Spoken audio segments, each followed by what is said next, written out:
Hi, now I want to show you how the product works. So this is our unit here using mobile.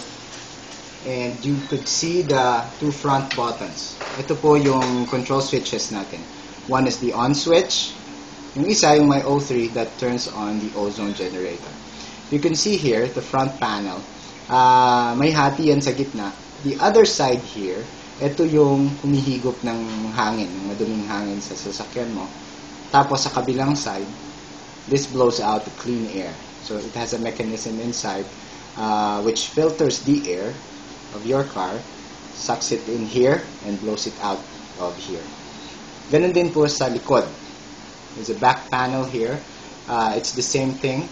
Meron din siyang function for taking in air and pushing it out.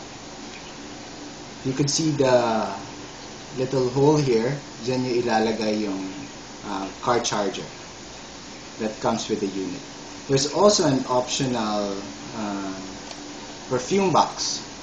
Pwede nyo lagyan ng scents if you wish to. Now let's try and open the latch here. It's very easy. Just push this and pull it out. Tatanggal nyo yung latch.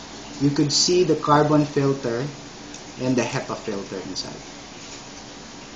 So, kasama na siyang ganyan.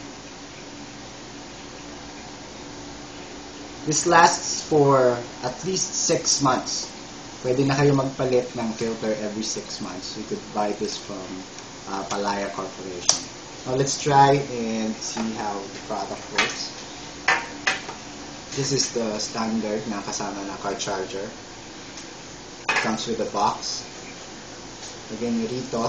And the other end goes to the cigarette lighter in your car. But for now, we'll use this. This is an adapter that you could buy from any electronics or hardware store. Push it in here.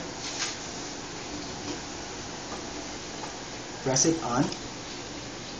Ayan, nagsisimula na siyang mag-filter ng hangin. And when you press this, it starts to generate ozone.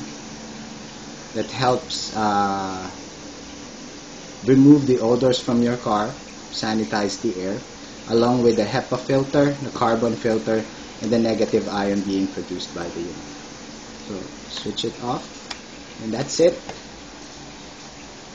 Thank you for watching.